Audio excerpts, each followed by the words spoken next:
Specially आजको यो video चाहिँ मेरो दिदीबहिनीहरूको लागि होइन, जति पनि मेरो मनमा चाहिँ एउटा विचार छ है, त्यो विचारलाई चाहिँ मैले यो भिडियो मार्फत चाहिँ एक्सप्रेस गर्दैछु। सो डोन्ट टेक मी रङ है त है। सो लिटरली होइन, हामी लेडिजहरू चाहिँ कतिन्जेल अर्काको डिपेन्डेन्टमा बाँच्ने क्या होइन। Being a lady we have to start our career क्या है, किनभने एउटा भनाइ पनि छ नि होइन, आफू बनेपछि बल्ल संसार बन्छ अरे क्या होइन।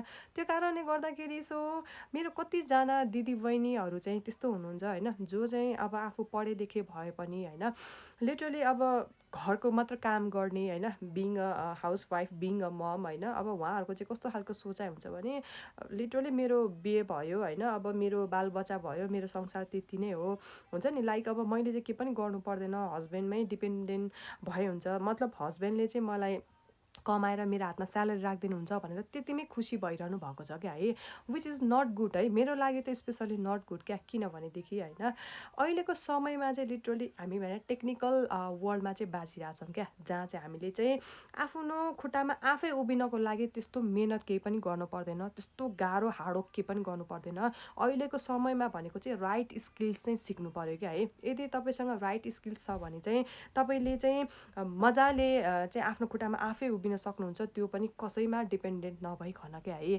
सो तपाईँलाई पनि आजको दिनमा चाहिँ होइन, यो डिजिटल प्लेटफर्ममा बसेर चाहिँ त्यस्तो खालको स्किल सिक्न मलाई छ, जुन स्किल सिकेर चाहिँ तपाईँले आफ्नै घरमा बसेर आफ्नो बच्चालाई टाइम दिएर होइन, आफ्नो बच्चाको लागि एउटा प्रेजेन्ट मम हुँदै तपाईँलाई पनि घर बसेर स्मार्ट वर्क गरेर चाहिँ लाइक 2-3 घन्टा काम गरेर चाहिँ होइन डलरमा इन्कम गर्न मलाई छ भने चाहिँ पक्कै पनि कमेन्टमा यस भन्न सक्नुहुन्छ, so that I can guide you, I can be your good mentor है त।